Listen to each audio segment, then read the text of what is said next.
Hey y'all, this is Allie Spears, your host of the Ag Chicks podcast, where I cultivate connections with the women who are helping feed the world.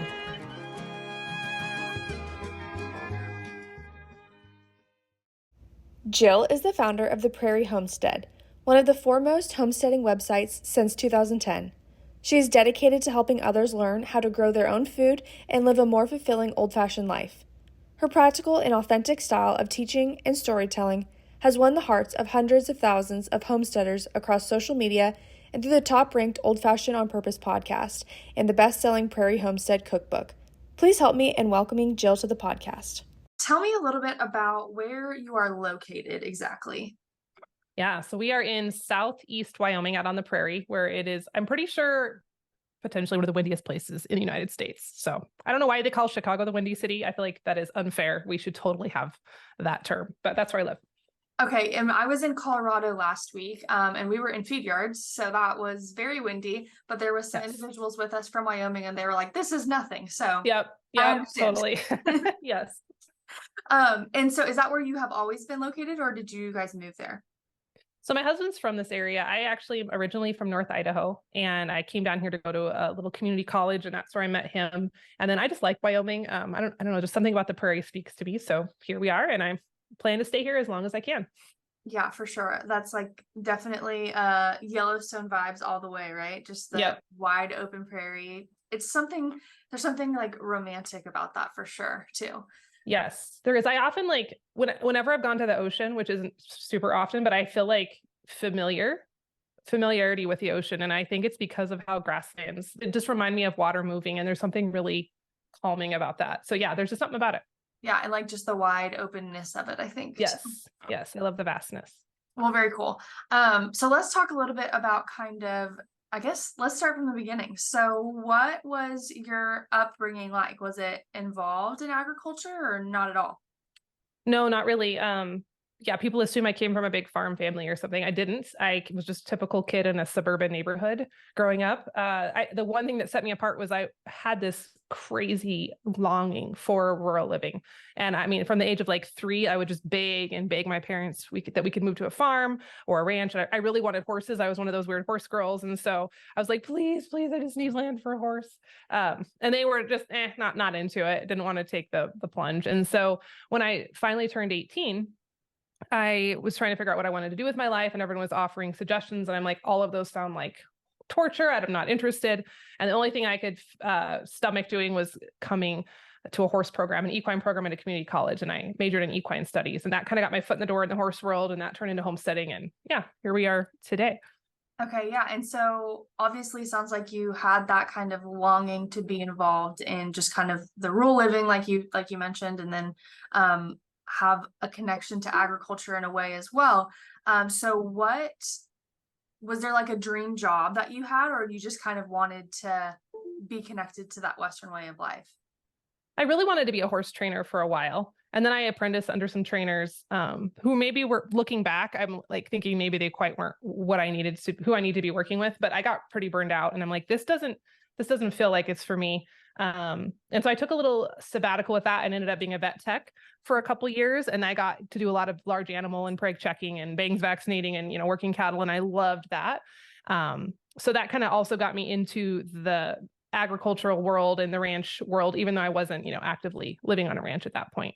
Right. So then when you met your husband, obviously, and you decided to stay in Wyoming, what did that look like in terms of like, what was your guys' plan? And like, was it going to be jumping straight into this homesteading, or how did that evolve? So the horses kind of led us to the property we have today. We bought it back in 2008, and that was the first step for us because he was raised very similar to how I was raised, in that he was in town kid. His parents had no desire to do anything out of the typical, standard American lifestyle, but he had always wanted to be a farm kid and a ranch kid. So we met each other and we're like, oh, we both want this, even though we never had it. And so we had talked about like someday owning a ranch, but when you don't come from that, it's really difficult to get into those worlds. And so we kind of put that on the back burner. And when we got married and started looking for our first house, we didn't know what we wanted, except we knew that we didn't want the typical little house in town next to Walmart. Like, right. The typical starter home was just like not for us. And so we had a couple horses, and I'm like, I've always wanted horses on my own property out my front door. So we started to look for land and a way we could afford that, you know. And so the only way we could afford it was we bought 67 acres with the most horrendous little house and tumble down outbuildings. And that's what got our feet in the door. But I think the initial impetus for homesteading within that was, as I started to look at this land, I wanted to make it productive in some way. And that was the first time I'd ever had those thoughts of like, how could I become not just a consumer, but also a producer? Right. And I started to realize that this set of weird old-fashioned homesteading skills, even though I didn't know it was called homesteading back then, it was a way that we could get our foot in the door of ag without having to come from, you know, a family inheritance of a farm or a ranch lifestyle. And so I remember during those early years feeling a little sense of legitimacy when we were learning how to milk the goats and learning how to dehorn them and learning how to grow things. I'm like, I can have a piece of this, even though I wasn't born into it. And that felt really good. Yeah, for sure. So one of the most common questions I get as being someone who is fourth generation involved in agriculture, but in a way kind of starting over because I'm not on my family operation. We're in Texas now, is, you know, how do I get my foot in the door in ag and just kind of that way of life? And so I think your perspective on that is really interesting, because exactly like you said, you kind of found a legitimacy, even though it wasn't a generational ranch that got passed Yes. down and you were living on the family legacy, kind of starting your own in a way.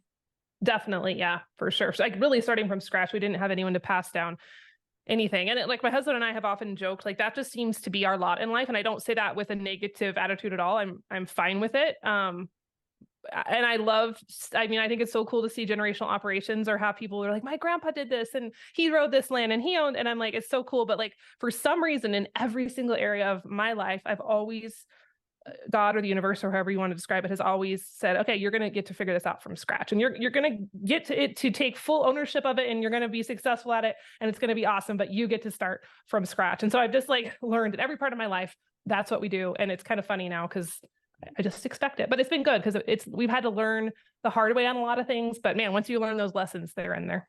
Yeah, well, I think it creates a sense of resiliency too, that you can do whatever you want to do, kind of thing. Yes, totally. So what was the first step in obviously buying the land and starting there? But then what was the next thing? Like, was it a animal purchase or putting in a garden? What was kind of what was your journey, I guess, is my question. So believe it or not, the first step was a compost pile. Okay. Or actually a glorified manure pile. It wasn't, now I know it wasn't even officially compost, but I called it the compost pile. And the reason we started there is because we were too broke to afford a tractor. Okay. And I had horses, and horses make manure, and the manure was piling up. And I'm like, this is a problem, and I need a way to deal with this. And I can't go, haul it away or spread it out because I don't have the equipment.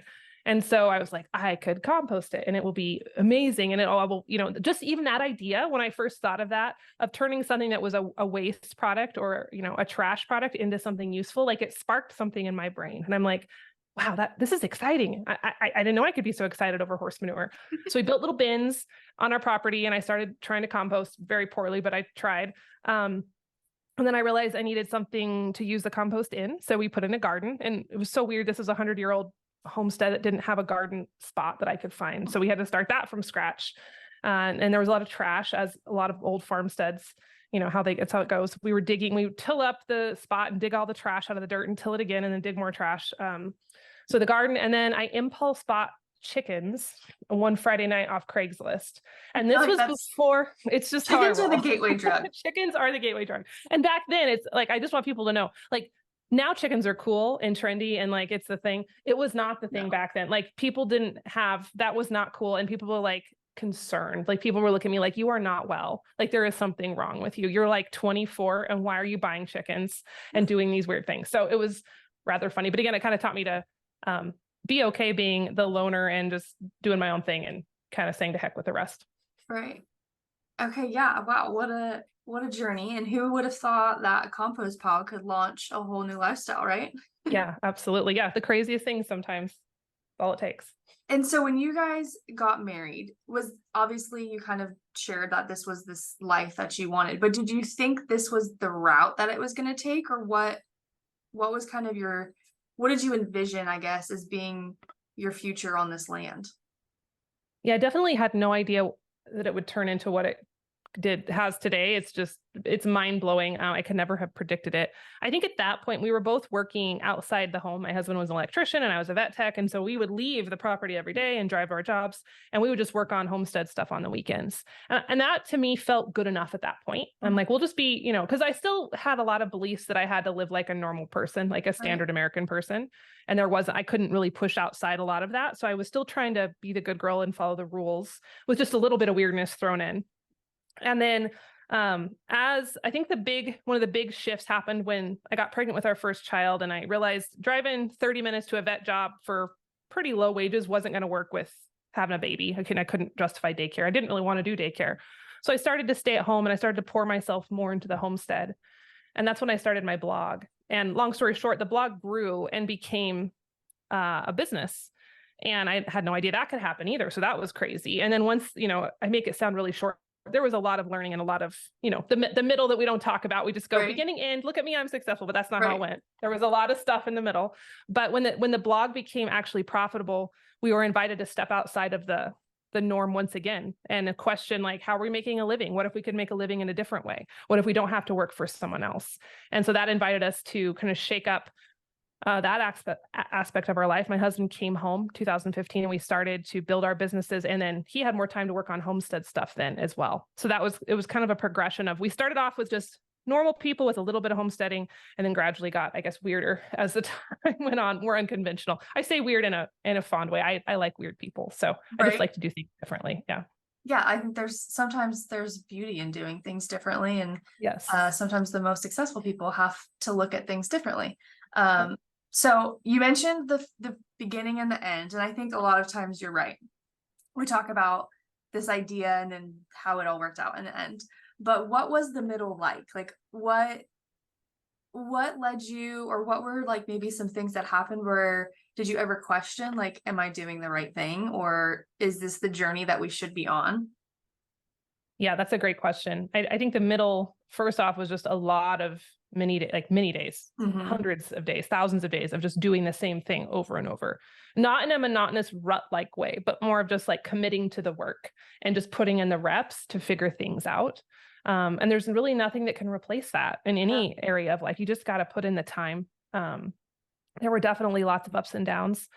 I wouldn't say within homesteading specifically that I ever had a moment where I'm like, should we do this? Because this desire to live in a rural lifestyle was such a driving force for me from such a young age. I'm like, there is no other option for me. Like, I love this. I must have this. This is it. Like, I cannot live anywhere else. However, there were plenty of times where, it felt like we got kicked in the gut when things would die or the gardens would get hailed out. Like, there were absolutely hard times. But and when I say that, I don't want people to think that if they have ever doubted the calling in something, that means they shouldn't do it, because I have doubted my callings in other areas of my life. That doesn't mean you should just give it up. It means that maybe you're just going through a rocky patch. But in homesteading specifically, that tie to the land and that desire to live off the beaten path is so wired into me. I've always known that was right, even on the days where I'm, devastated over something dying or something bad happening. Yeah, for sure. I think that's an important trait too, because life is not easy, right? And whatever capacity that you're living it in, but especially when you are living it in a way that you are responsible for other lives, like whether that's livestock or children, and being firm enough in your own belief to stick to that hard, because I think it's rewarding at the end of the day, but it's not always a bright light in the process. Totally. Yeah. There's days where it's like, it's not Instagram worthy, and there isn't a victory story yet, because there is no victory and you're just slogging it out. Yeah. And I think one of the biggest things homesteading has taught me, and I think agriculture does this in general, is just because it's hard doesn't mean it's bad. Right. And our culture has that belief. Our modern culture does hold to that. Like, if it's hard, if it takes effort, if it's uncomfortable, you shouldn't do it. It's bad. It's bad. Run. And I'm like, no. You lean into that sometimes. And I think that's such an important lesson. Yeah, no, I could not agree more. I think there's beauty in the difficult sometimes. Yes. And, being at the end of the day, when you put in a lot of work to be able to have your meal that you provided on your table, right? Is so rewarding in a process. I can't personally relate to that on like the level that you guys do. But I think just even being a piece of agriculture is rewarding in some facet. Absolutely. And what I always think is, there's still people who come to us and are like, why are you doing this? Why are you putting so much effort into what you do and growing stuff? Like, just go to the grocery store, just like do something easier. And I'm like, but you will never get that feeling of satisfaction like I do when I've done the hard thing and I've figured it out and I've learned the hard lessons and then I have something to show for it. Like, that's priceless. I think it's almost addictive once you feel it. And I think that's why in agriculture, ranching, farming, homesteading, we keep coming back because it feels really good once you get through that hard stuff. Yeah, no, I totally agree. I think, that I talked with somebody else, I think it was Allison Weens, about like the instant gratification of agriculture, of like planting the seed and seeing the harvest. And it's something like, if that's something that you're into, you can't get away from it once it sinks its teeth into you, for sure. Amen. I agree completely. So at this point, you still have the blog and everything, but then you also share on social media. How did that kind of become a part of your story? Yeah. So, I think it happened pretty early on. And I initially started my blog just as a way to talk about what I was doing because no one around me was interested in it. And I think people were getting tired of me talking about it because I just get outrageously excited over silly things like compost piles or homemade yogurt or whatever. Right. So I needed an outlet. And I was also a stay-at-home mom, very isolated, 30 miles from town with a baby. And I was like losing my mind. So I started the blog as just a way to word vomit out all the things I wanted to say. And then I started, blogging was a little different back then. It was easier to get an audience. So I started to have people reading it. And I'm like, well, this is weird, but they're just interested in my little daily journal and whatever. And then I'll never forget, there was a friend from college who messaged me on Facebook one day. And she's like, I love what you're writing. Keep sharing because I wish I could do what you're doing. And that sounds obvious now, but like back then, I'd never heard anyone say that. Like she was my age and she wanted to do all these weird homesteady things. And it just blew my mind that I wasn't the only one. And it was that day where I'm like, I think I could help people. I'm a few steps ahead of where these folks are at. What if I help them along on their path? I'm not an expert, but I'm a few steps ahead. And so I started shifting my content from more like, here's what I'm eating for lunch today, to here's how I made my cookies. Here's how I canned the tomato sauce. And man, again, I make it sound fast. It was several years of consistently showing up and figuring out what people needed and finding their problems and solving their problems, but it started to grow and my audience grew and people were eating it up.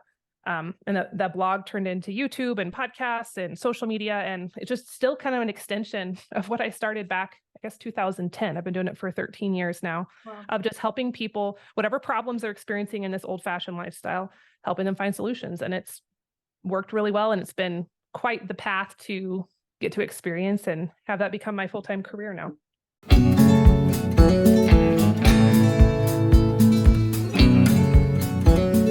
By ranchers for ranchers. Together, let's make ranching easier.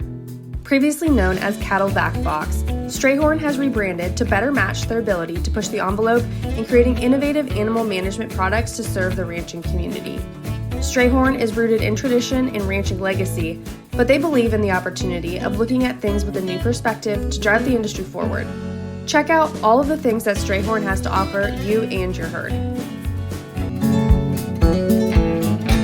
Would you say that, and this may be kind of an interesting question, but it's evolving as it's coming out of my mouth, so bear with me. But having such a focus on like the old-fashioned lifestyle and being really connected to kind of the earth and all of those things, but then also having this modernization of social media and blogging and those types of modern things that we do as a society, how have those complemented each other, but then how have they also worked against each other, I guess is my question. Yes, great question. The paradox is fascinating. And it's not lost on me. Sometimes I'll have people online, they'll be like, oh, I caught you. You have a phone and you're posting on Instagram. And I'm like, yes, Linda, it's not, I don't mean it like that. I don't mean it like that. I don't think you meant it like that at all. I just think it's so funny when people, think it's like I'm trying to hide that I have a podcast studio, I have YouTube cameras, I have an iPhone and a laptop. So I love, it cracks me up sometimes, but I love the juxtaposition. My brain, I'm happy to admit this. I love the fast pacedness of the online world and getting to figure out marketing messages and helping people with problems and communicating lightning speed with everyone. I think that's it just lights me up. I love as much as I love canning tomatoes or building compost piles. I also know that it's really easy to get sucked into the digital high tech world, and the online content creation business just like takes from you. Like it's like there's no such thing as enough, right? Right. And so I also know that I have to balance this with putting it down and going outside and weeding or cleaning stalls or planting something in the garden. And I find that when I have both, my brain is the happiest. The garden in the homestead keeps me grounded, and the online world keeps me really motivated and stimulated. And so I love having both, but there is sometimes that tension of, okay, I need to do stuff on the computer, but there's also 80 pounds of tomatoes that need canned. How am I going to do both? Or when my phone, like anyone else, I struggle with my phone distracting me because they're addictive in nature, So I'll be outside enjoying a really beautiful evening on the homestead, and then I have the temptation of the phone. And I need to answer this. I need to pull out my camera. I need to go check Instagram. So I have to battle that. So for me, having both mixed together, the pros outweigh the cons. Yeah. But it's a funny world I live in sometimes. Yeah, no, I mean, just even personally, I can relate to that for my own life, I guess. My favorite time of the day, is going home and feeding the cows in the evening. And I have to very, be cognizant of, okay, I need to put my phone down for 30 minutes. The world will not come crashing down. Yes. And really just kind of enjoy this moment because, as you probably have found, it's great to be connected, but it's also so nice to just disconnect and be where you are and present where you are. So I was just curious on how you juggle that. Yeah. It's funny that when I'm out like milking the cow and not have the phone in my ear, I'm like, oh, this is so weird, Jill. Like, come on. But sometimes too, right? That's the best content. So like knowing when to like draw the line of, okay, I just need to enjoy this, or, oh, I should probably capture this too. I struggle with that big time. I do too. And I find I actually did YouTube for a couple of years and I stopped because I got to where I would I love projects. I love being outside. Like I love just immersing myself in what I'm doing, even in manual labor. But then when I have to move the camera angle every 30 seconds, like I just would dread it and I just resent it. So I'm like, you know what? I need to be able to split this part of my life out where I can just be a person outside doing chores sometimes, like without the camera. So that's why I've shifted more podcasting, because I can have podcast time and then I can go out and have homestead time. And I like the separation, although I still film what we do outside on occasion. Yeah, for sure. Yeah. It's a delicate balance for sure. It is a delicate balance, but yeah, there is that pull of like, oh, this is so good. Should I film it? Oh, that question all the time. Yeah. And so as things have evolved and grown for you guys, are you guys pretty much like fully sustainable on your homestead, or what's the breakdown of that at this point? So we still go grocery shopping once or twice a month. There's just some things. I think it's almost impossible. There might be some people who do it, but it's almost impossible to be fully self-sufficient in terms of all your own food, just because you still need salt, and very few people can grow their own if they're not gluten-free and they're trying to eat bread. Like you can't grow a lot of wheat on a homestead. So there's still things that I do buy, although it's drastically reduced over the years. So we raise all of our own meat. I don't buy meat at the grocery store. We do about all of our own dairy about 50% of the year. I'll milk and do that. The rest of the time, I could be a little more disciplined with how we manage our milk cow, but I also have, that takes a lot of time, and I have other areas of life that are consuming. So we do raise our own milk about 50% of the time. Our vegetables, I would say 60% we grow ourselves. Like I never have to buy tomato sauce, and I never have to buy pickles, and I don't buy jams. Make all of that ourselves, grow it all ourselves. Fruit, I don't do well with fruit in Wyoming because it's Wyoming. So I buy the fruit and the avocados and bananas. We're still buying that. But yeah, I mean, it's definitely been a higher percentage. And then I have to buy the dry goods, the flours and the sugars, but it's pretty cool to have, to see it grow over the years and have that percentage increase of what we don't have to buy at the grocery store. Yeah, very cool. And then is it basically just for your family, or do you guys sell some of it too, or how does that kind of work? A couple years ago, we started raising and selling direct to consumer grass finished beef. Okay. That was just part of our, it was kind of another way we could get our foot in the ranching door. So we lease ground from a neighbor and we're able to do ranchy things without having that big ranch quite yet. Although that's still down the road, is one of our dreams. So we do sell that to people, but the rest of the stuff, I've dabbled in selling milk or eggs over the years. It's with my other businesses and that I spend so much time on, it's easier just to grow the other food for ourselves. Yeah. I can make a few bucks here and there, but I'm like, I got to focus where I need to focus. And so the rest is just for us. Right. Yeah. And so for direct to consumer stuff, is that mostly just kind of local for beef wise? It's actually, we ship it all over the US. We have, so I've been kind of using my blog as part of my platform for that. So we have some of my audience buys. I haven't marketed it as robustly as I probably should, because a lot of irons in the fire. Right. But we're shipping out orders every week. So yeah, that was like the heck of a learning process to figure out the dry ice and the containers and I underestimated that, but we got it figured out. So now it's operational. Yes. Yeah. The shipping stuff in any business, I feel like, is a whole nother layer, especially when you have a perishable item. I know for me, that's like the biggest hold back for direct to consumer stuff is like, oh, I don't know about the whole shipping thing. Yeah. And I came from the world of just like, I was always selling digital products. Yeah. So margins were fantastic. You get like 100% profit on you're selling your ebooks, and then it just goes out to an email address. So it was a culture shock to go to the world of shipping meat with dry ice. Yeah. So I bet. Yeah. I bet. And then just like kind of big picture, all of the things that you have going on, I know we've talked about a few of them, but like, what are all of your businesses exactly? So my original blog, The Prairie Homestead, is still kind of the pillar. And we have the podcast that goes in with that, and social media platforms. And I do different courses and ebooks and stuff over the course of the years that I sell through there. I've written a couple traditionally published books, so that's another arm. And then we bought a little restaurant a couple of years ago in our tiny town. Less is like a big grand business scheme and more just to help support our community. So it's profitable, but not like, not millions of dollars per year profitable, because it is a restaurant. Right. So we have that. And then we have our grass finished beef, which we ship. And then we also use that at the restaurant. So it kind of crosses over a little bit. Very cool. You're a busy lady. Busy. Yeah, I do have help. I do like to tell people we have a hired man and some interns and stuff, because I definitely do not do it all by myself. So I am not Superwoman, just to put it out there. I have help. Well, fantastic. And I guess my closing kind of question here would be, what would be your advice to someone thinking they want to kind of jump into this lifestyle? I'm sure obviously you have lots of books and blogs and all the things that they can read, but maybe just kind of a little condensed version of what your advice to someone might be.